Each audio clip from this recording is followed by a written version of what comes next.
তো বন্ধুরা, সায়ন্তন সিম্পল লাইফে নতুন আর একটা ব্লগে আপনাদেরকে স্বাগত। তো আমাদের পাশের বাড়িতে জন্মাষ্টমী ও নন্দোৎসব উপলক্ষে খাওয়া দাওয়া, তাই রেডি হয়ে নিয়েছি। এই যে দেখুন আমার লুক। তো ফাইনালি আমি পাশের বাড়ি চলে এসেছি।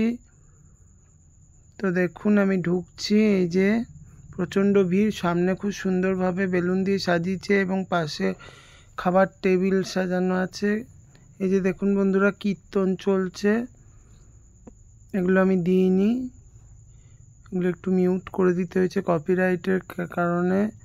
দেখুন বন্ধুরা, আমি অলরেডি খেতে বসে পড়ে গিয়েছি, অনেক রাত হয়ে গিয়েছিল তখন। ছোলার ডাল, লুচি, একটা লাবড়া দিয়েছিল,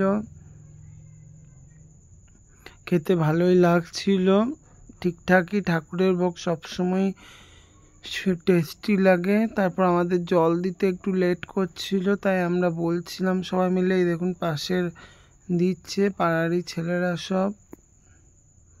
দেখুন বন্ধুরা, এই যে আমি খাচ্ছি, খেতে ভালোই লাগছিল, মুচমুচে হয়েছিল লুচি। এই যে পায়েস।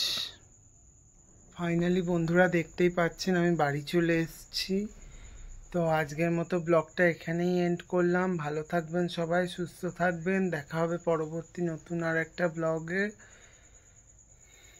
গুড নাইট ততক্ষণের জন্য, টাটা।